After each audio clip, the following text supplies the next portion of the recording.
नमस्ते दोस्तों, स्वागत है आपका हमारे एक और नए वीडियो में। और आज हमारे साथ लक्ष्य के नोडल ऑफिसर हैं और आज हम लक्ष्य कोचिंग सेंटर के बारे में बात करेंगे कि वहाँ क्या-क्या कोचिंग प्रोवाइड किया जाता है, क्या-क्या कॉम्पिटिटिव एग्ज़ाम के लिए प्रिपरेशन कराया जाता है और वहाँ क्या-क्या फैसिलिटीज़ आपको दिया जाता है। तो आज हमारे साथ सर हैं, उनसे हम बातचीत करेंगे कि लक्ष्य के बारे में वो कुछ बताएँ। तो सर पहले तो आपके इंट्रोडक्शन से शुरुआत करते हैं। मेरा नाम अरविंद यादव है जी। और मैं अभी लक्ष्य प्रतिस्पर्धा परीक्षा प्रशिक्षण केंद्र जो कि दंतेवाड़ा में स्थित है हुँ। उसका इंचार्ज हूँ, प्रभारी हूँ उस सेंटर का। अच्छा। और हमारे सेंटर के बारे में यदि आपको मैं प्रारंभ से बताऊं जी। तो 2 अक्टूबर 2013 हुँ। को टेट की तैयारी के लिए, यानी कि अच्छा। उस समय होता क्या था कि हमारे ज़िले के जो बच्चे हैं वो टेट के बारे में उतना जानते नहीं थे और टेट में सफल भी नहीं हुए थे, हुँ। जिससे शिक्षक बनने के लिए जो आवश्यक योग्यता होती है टेट की, हुँ। वो उनका पूर्ण नहीं हो पाता था और हमारे यहाँ के बच्चे शिक्षक भी नहीं बन पाते थे। हाँ। तो तात्कालिक कलेक्टर साहब श्री केसीदेव सेनापति साहब का जी। निर्देश आया कि जिले के अंदरूनी क्षेत्रों में या शहरी क्षेत्रों में जो भी बच्चे हैं सबको एकत्रित करिए और टेट के बारे में उनको बताइए। हुँ। टेट का उनको प्रशिक्षण दीजिए, सारे सब्जेक्टों का सिलसिलेवार प्रशिक्षण दीजिए और इनको एग्ज़ाम में अपेयर कराइए और एग्ज़ाम में अपेयर करने के पश्चात ये सफल होंगे हुँ। तो और भी दूसरे एग्ज़ामों की तैयारी के लिए और भी ढेर सारे बच्चे आएंगे। जी। और हम लोगों ने उस समय, चूँकि हमारे पास भवन नहीं था और हम स्थानीय शासकीय उच्चतर माध्यमिक विद्यालय जो है वहाँ हाँ। पे क्लासेस टाइम के पश्चात, यानी कि शाम के 5 बजे से स्टार्ट करते थे हम अपनी कोचिंग अच्छा। और ये 7:30-8 बजे रात तक चलती थी। ये स्टार्टिंग हमारे जो स्टार्टिंग ये सन हाँ। 2013 का बात बता रहा हूँ मैं, अच्छा। जब स्टार्ट हुआ था। हाँ। और ये सिर्फ 1 महीने का कोचिंग था।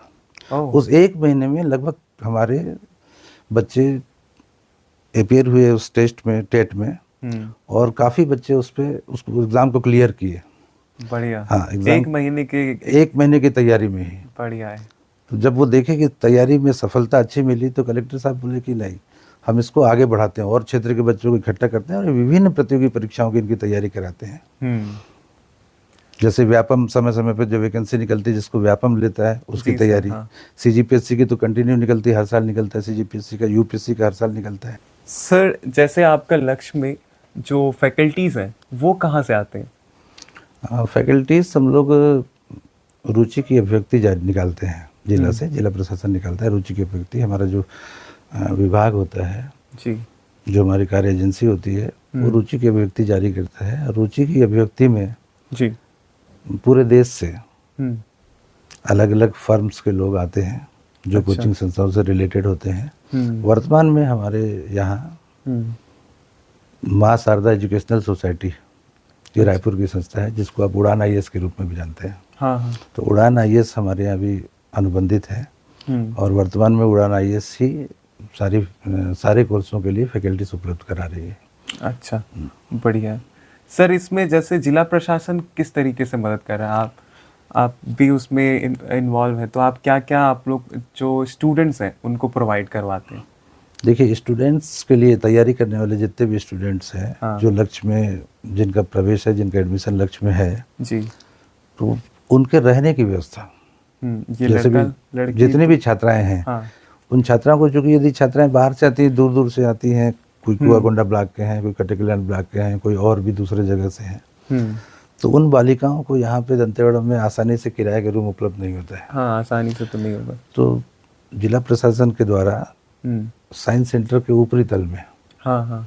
जी। लगभग हमारे पास 25 कमरे हैं। उन 25 कमरों में प्रत्येक कमरों में 2-2 बच्चों को रखा गया है। 50 लड़कियां, 50 छात्राएं जो तैयारी कर रही हैं वो वहाँ पे रह रहे हैं निःशुल्क। निःशुल्क है? बिल्कुल टोटल निःशुल्क है, निःशुल्क रहते हैं। उनको हम लाइट, पानी, बिजली, अन्य सुविधाएं, प्यून हमारे रहते हैं विभाग से। अच्छा, एक सारी सुविधाएं हैं उनके लिए। वो बढ़िया है। आसानी से रहते हैं, सुरक्षित तरीके से रहते हैं और वॉकिंग डिस्टेंस में कोचिंग सेंटर है। हाँ, हाँ। और सर और क्या-क्या प्रोवाइड किया जाता है? जैसे कोचिंग के लिए कुछ पढ़ाई रीडिंग मटेरियल ऐसा कुछ? अध्ययन सामग्री हमारे लाइब्रेरी में सारे रहते हैं। यानी अच्छा। कि यदि आप व्यापम का तैयारी कर रहे हो तो आपको व्यापम से संबंधित जो भी किताबें हैं वो आपको उपलब्ध रहेंगी वहाँ पे। जो भी। यदि आप सीजीपीएससी की तैयारी कर रहे हैं तो सीजीपीएससी के जीएस में जितने भी पेपर्स हैं, जैसे उदाहरण के लिए सीजीपीएससी के मेंस में 7 पेपर होते हैं, अच्छा जी। तो सातों पेपर में आपको कौन कौन से राइटर्स की किताब पढ़नी होती है जो कि आपको सफलता दिला दे। अच्छा। तो उसमें सेलेक्टेड जो हमारे ऑफिसर्स होते हैं उनके सलाह से हम लोग हाँ। अलग अलग सब्जेक्टों के अच्छे अच्छे राइटरों की किताब अपने लाइब्रेरी में रखते हैं। बढ़िया। हाँ, तो जितने भी बच्चे हैं हाँ। जो तैयारी कर रहे हैं वो बच्चे लाइब्रेरी से जब चाहे तब इशू करा सकते हैं। सर यहाँ फैकल्टीज जो है बस वही है या फिर जो हमारे यहाँ अधिकारी है वो भी आते हैं देखने के लिए? ऑफिसर्स हमेशा, हाँ, क्योंकि ऑफिसर्स देश के सबसे प्रतिष्ठित एग्जाम को क्लियर करके बने आए हुए हैं, जी। तो उनका यदि आना और उनका गाइडेंस वो बेहद जरूरी होता है, इम्पोर्टेंट है सर। बेहद हाँ। जरूरी होता है। और हमेशा जब से लक्ष्य का स्थापना हुआ है, हाँ हाँ हमेशा आईएएस ऑफिसर्स, जी। अच्छा।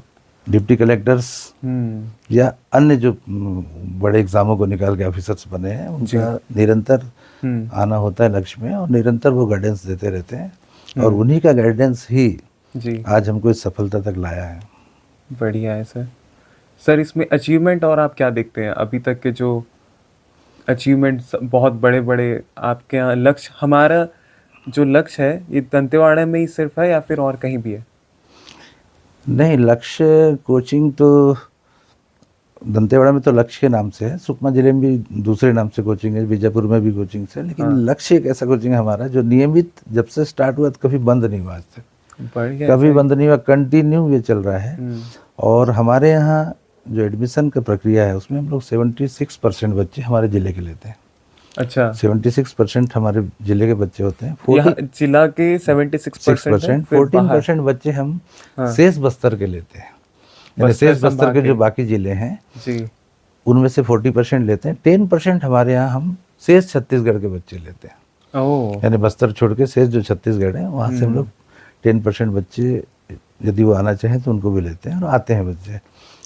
हमारे यहाँ रायगढ़, दुर्ग, सरगुजा सभी के बच्चे हैं, नांदगांव, बालोद सभी से हमारे बच्चे आते हैं, लेकिन 10% हम उनका वो रखे हुए हैं।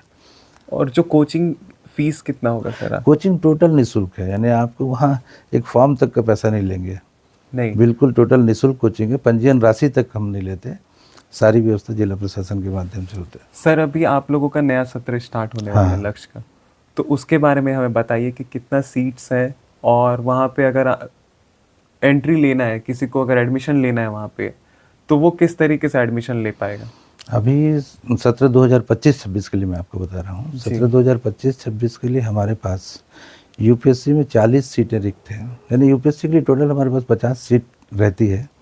50 सीट में 10 सीट हमारे पास भरे हुए हैं जो लास्ट ईयर से तैयारी कर रहे हैं। अच्छा अच्छा। तो 40 नए छात्र छात्राएं अभी आ सकते हैं और उसके लिए, उनके प्रवेश के लिए हम लोग यूपीएससी के प्रवेश के लिए 29 अगस्त को एक प्रवेश परीक्षा का आयोजन किया गया जिसका सेंटर लक्ष्य में है।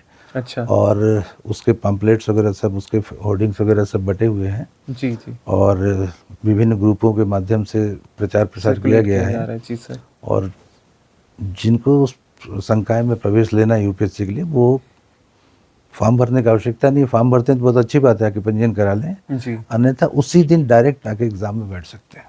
अच्छा। हाँ, डायरेक्ट आप 29 को आके एग्ज़ाम में बैठ सकते हैं। एग्ज़ाम में यदि आपका चयन होता है, आप हमारे निर्धारित सीटों के अंतर्गत आते हैं, उसके बाद आपके प्रवेश की प्रक्रिया हो जाएगी। तो इसमें कैसे, ये यूपीएससी के लिए है। अच्छा जी।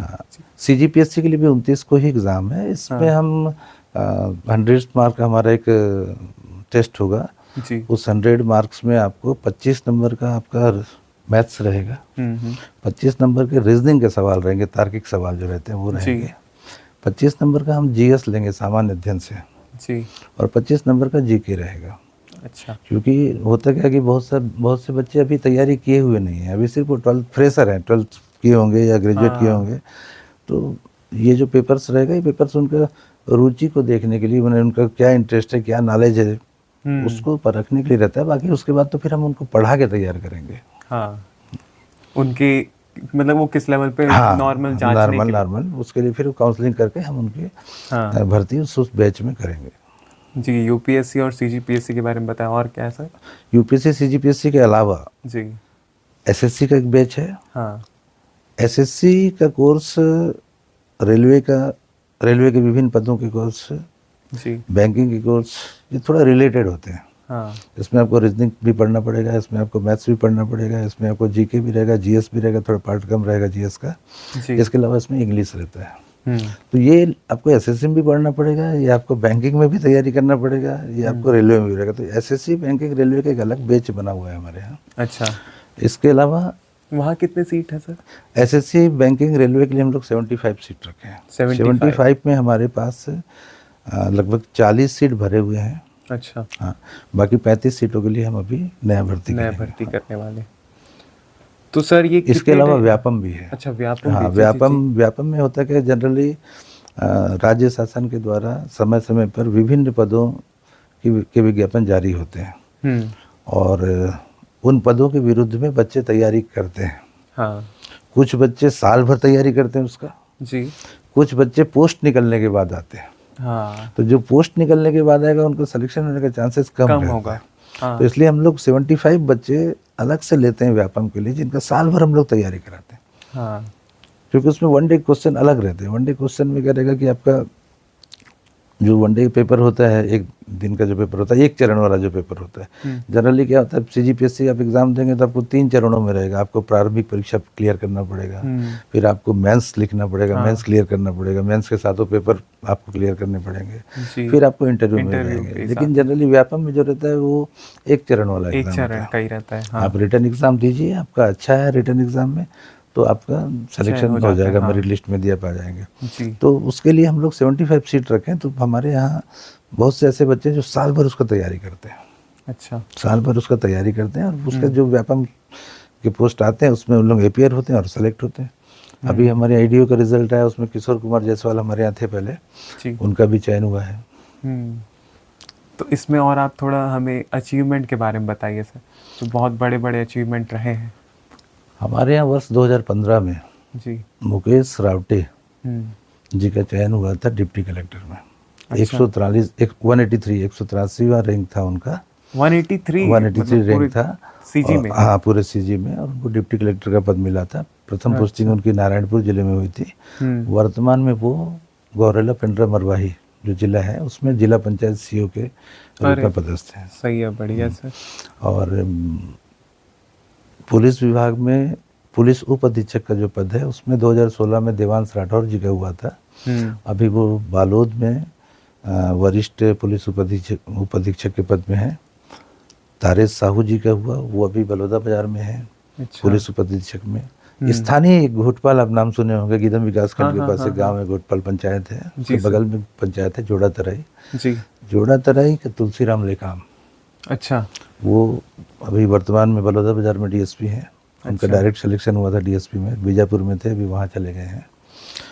सुकमा में एसडीओ फॉरेस्ट हैं गुलशन साहू, वो हमारे यहाँ से पढ़े हैं, यही तैयारी उनकी हुई है। योगिता पारधी लोंडीगुड़ा में तहसीलदार है के पद पे हैं अभी। स्वाति नेताम है माकड़ी में तहसीलदार हैं, बस्तर में पोस्टिंग है। अभी हाल में ही लास्ट ईयर हमारे यहाँ से दीनदयाल वर्मा जी, उनका चयन हुआ है सहायक आयुक्त में, जीएसटी में है इस समय। जीएसटी में सहायक आयुक्त हैं, जगदलपुर में पोस्टेड हैं अभी जी। तो ये तो बड़े पद हैं। हाँ। और इसके अलावा सहायक प्राध्यापक में तृप्ति मंडावी जी का चयन हुआ था। जेलर में हमारे यहाँ से चयन हो चुका है। मीनाक्षी नाग जी का चयन नगर पालिका के सीएमओ में हुआ था। मनीष बड़े बड़े, हाँ, चितालूर की है मीनाक्षी जी।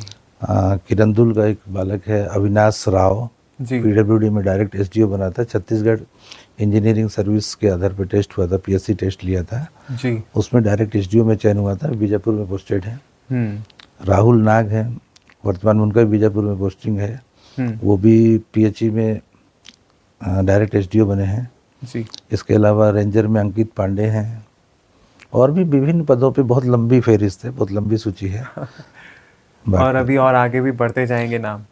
माहौल इतना अच्छा बना हुआ है कि जो उसके अंदर चला गया, हमारे सेंटर के अंदर जो आ गया, उनका ग्रुप बन जाता है पढ़ने वाले बच्चों का। बढ़िया है। कोचिंग के पश्चात रीडिंग ग्रुप में बैठते हैं, इतना अच्छा तैयारी उनका होता है, बाहर वाले को पता नहीं चलेगा। बाहर में आप रहेंगे तो आपको कुछ लगेगा नहीं। हाँ। लेकिन अंदर आप देखेंगे तो उनका इतना अच्छा माहौल बन चुका है कि वही सेलेक्ट हो रहे हैं हर जगह। और आप देखेंगे कि जो कंटिन्यू तैयारी कर रहा है उसका चयन होना निश्चित है, चयन होता ही है उनका। एक आखिरी सवाल सर जी। कि लोग बहुत पैसे खर्च करके दिल्ली या फिर रायपुर जैसे बड़े बड़े शहरों में जाकर पढ़ाई कर रहे हैं इस कॉम्पिटिटिव एग्ज़ाम के लिए, तो आप लक्ष्य के बारे में क्या बताना चाहेंगे कि वहाँ का एनवायरनमेंट उससे कैसा है और क्या आप देते हैं उसमें? आखिरी सवाल से कि वो देखिए, इतना पैसा खर्च करके जो अचीव कर रहे हैं वो आप भी प्रोवाइड कर रहे हैं, क्योंकि आपने जितना बिल्कुल नाम बिल्कुल लिस्ट बिल्कुल बताया बिल्कुल। कि इतने बड़े बड़े नाम निकले हैं लक्ष्य से। देखिए, आप चाहे रायपुर चले जाइए, चाहे बिलासपुर चले जाइए, चाहे आप दिल्ली चले जाइए, जी। वो सारी सुविधा हम आपको दंतेवाड़ा में दे रहे हैं। सारी सुविधा वो भी निःशुल्क। निःशुल्क। इसके अलावा जी। आपको यहाँ पे हमेशा प्रशासनिक अधिकारियों का गाइडेंस मिलता रहेगा, और जो कि हमेशा। हाँ थोड़ा एक रेयर है सेलेक्टेड दूसरी जगह। प्रशासनिक ऑफिसर जो देश के सबसे बड़े एग्जाम को क्लियर करके आए हुए हैं, जी। उनका हमको हमेशा गाइडेंस मिलेगा। हम्म। उनके द्वारा सुझाई गई किताबें आपको मिलेंगी हमेशा मुफ्त में, वो भी मुफ्त में। वो भी मुफ्त में। अच्छा माहौल मिलेगा अंदर, हाँ अच्छी व्यवस्था मिलेगी अंदर। आपको जी। बस तैयारी करना है। ये आपको दिल्ली रायपुर जाने की आवश्यकता नहीं है। जी। आप सारी तैयारी यही कर सकते हैं और अच्छा रैंक ला सकते हैं। जैसे कि सीनियर्स हाँ, लेके आ चुके हैं। माने इस संस्था के प्रारंभ होने के पहले इस क्षेत्र में ज़्यादा प्रतियोगी परीक्षाओं के बारे में, खासकर दंतेवाड़ा इलाके में, उतना नहीं था, पता ही ज्ञान नहीं लोगों को नहीं था। हाँ। लेकिन लक्ष्य बन जाने के पश्चात लोगों में बहुतायत जागरूकता की है। संख्या में हाँ स्थानीय जो युवा हैं वो तैयारी की ओर आए हुए हैं और लगातार चयनित भी हो रहे हैं, लगातार चयनित हो रहे हैं। हर और हमारी सफलता को देखते हुए जिला प्रशासन का भी कोशिश रहता है कि अच्छे से अच्छे फर्म्स, जो अच्छे से अच्छे फर्म्स है, उनका प्रॉपर इंटरव्यू लेके, प्रॉपर डेमो क्लास लेके, प्रॉपर उनका फैकल्टीज़ का डेमो लेके, तब कहीं उनका चयन होता है यहाँ पे। बढ़िया है सर। पहले यहाँ पे निर्माण IAS दिल्ली के द्वारा भी पढ़ाया गया है। अभी वर्तमान में उड़ान IAS है। उड़ान IAS के भी फैकल्टीज अनुभवी है जी। और बहुत मेहनत कर रहे हैं, वो बहुत मेहनत कर रहे हैं और तैयारी, प्रॉपर तैयारी चल रही है। यानी कि आप बिल्कुल सुबह 10 बजे से हमारा क्लास का टाइमिंग है। हाँ। 10 बजे से बिल्कुल शाम के 5 बजे तक क्लास चलेगा। जी। अलग से डाउट सेशन रहेगा, किसी को डाउट है तो अलग से। और प्रॉपर टेस्ट, यानी कि वीकली 15 डेज में मंथली ये प्रॉपर टेस्ट होगा। प्रॉपर टेस्ट का टेबल बनेगा बिल्कुल कि आपका जुलाई में क्या स्थिति है, आपका अगस्त में क्या स्थिति है, आपका सितंबर में क्या स्थिति है, ये कंप्लीट। यानी तैयारी का बिल्कुल पूरा सिस्टम है। जो पैसे दे के लोग करते हैं वो आप, जो आप पैसे दे के करते हैं, मेरे को लगता है उससे अच्छा तैयारी, उससे और बेहतरीन, उससे अच्छा तैयारी है। और सफल भी हो रहे हैं बच्चे, लगातार सफल हो रहे हैं बच्चे। तो इस महीने के 28 तारीख को सर, इस महीने के 29 CGPSC और UPSC के लिए हमारे यहाँ मेन जो एग्ज़ाम, हाँ, प्रवेश परीक्षा का एग्ज़ाम है। और 24 तारीख को, यानी कि परसों जी, 24 तारीख को, परसों नहीं, संडे को है 24 तारीख। 24 तारीख को हमारे यहाँ व्यापम और SSC के लिए प्रवेश परीक्षा है, जो कि सिर्फ दंतेवाड़ा में नहीं है। हम क्या किए हैं कि अलग अलग अंदरूनी क्षेत्रों में सेंटर बनाए हैं। अच्छा, बारसूर में हमारा सेंटर है प्रवेश परीक्षा के लिए, आपको दंतेवाड़ा तक आने की जरूरत नहीं है। बारसूर में हमारे प्रवेश परीक्षा का सेंटर है जी। कटेकल्याण में हमारे प्रवेश परीक्षा का सेंटर है जी। पालनर में हमारे प्रवेश परीक्षा का सेंटर है। बड़े बचेली में प्रवेश परीक्षा का सेंटर है। किरंदुल में है, बचेली में है। यानी आपको दंतेवाड़ा तक आने की आवश्यकता नहीं है। आप वहीं पे टेस्ट दीजिए। टेस्ट के बाद आपका यदि चयन होगा तो हम आपको बुलाएंगे, फिर आपका यहाँ प्रॉपर प्रवेश होगा। और सीटें इतनी ज़्यादा हैं कि 300 का कैपेसिटी हमारे पास, टोटल 300 बच्चों को हम लेते हैं। और एक कितने टाइम का रहेगा सर एक कोर्स? ये कोर्स पूरे सत्र भर का रहेगा। एक सत्र, पूरे सत्र भर का रहेगा। और सत्र के पश्चात यदि आपकी तैयारी अच्छी है, फिर आप यदि CGPSC वगैरह का दे रहे हैं तो काउंसलिंग के बाद नेक्स्ट ईयर में भी आपको प्रवेश मिलता है। अच्छा, जैसे अभी हाँ, जैसे अभी कुछ बच्चे हैं, क्योंकि CGPSC का क्या है कि प्रारंभिक परीक्षा फरवरी के सेकेंड वीक में होता है। प्री का रिजल्ट आते आते अप्रैल हो जाता है, फिर उसका मेंस का एग्ज़ाम देंगे, तब तक हमारा नया बैच चालू हो जाता है। तो बच्चे रहते हैं, बाय द वे वो इंटरव्यू तक गए या फिर मेंस लिखे या फाइनल चयन नहीं हो पाया तो नेक्स्ट ईयर वो पुनः करते हैं तैयारी जी। और फ्रेशर बच्चे अलग से लेते हैं हम लोग। हाँ, फिर एक क्लासेस बना देते हैं। एक सीनियर का अलग क्लास हो जाता है, एक जूनियर का अलग क्लास हो जाता है। अच्छा, तो हाँ, सीनियर जो है वो भी उनको गाइड करते रहते हैं। वो गाइड करते हैं हमेशा, उसका बेनिफिट उनको मिलता है। हाँ, सीनियर्स अगर है तो जो फ्रेश ही है उनको और बेनिफिट मिल सकता है, गाइडेंस मिलता है उनको। और जी। इतना अच्छा माहौल और ग्रुप बना हुआ है अंदर कि वो निरंतर फिर वो बच्चा फिर बाहर अन्य दूसरी गतिविधि में शामिल नहीं होता है, वो सिर्फ तैयारी करता है। तैयारी वाले ये मोड में चले जाते हाँ, हैं। तैयारी वाले मोड में चले जाते हैं, फिर वो कंटिन्यू तैयारी करते हैं और सफल होते हैं। थैंक यू सर, आपने इतनी बातें हमसे साझा की और बहुत जो दर्शक देख रहे हैं उन्हें भी पता चला होगा कि ये एग्ज़ाम जो कॉम्पिटिटिव एग्ज़ाम के लिए जो प्रिपरेशन होना है उसका अभी एडमिशन प्रोसेस स्टार्ट हो चुका है। तो आप जो भी देख रहे हैं आप भी अप्लाई कर सकते हैं इसमें 29 तारीख को और 24 तारीख को आपके जो लोकल एरिया में एग्ज़ाम सेंटर है उसके लिए भी आप वहाँ जाके पता कर सकते हैं और मैं आपको कॉन्टैक्ट नंबर भी दे दूँगा अगर आपको और भी जानकारी चाहिए हो। तो थैंक यू सर आपका आने के लिए।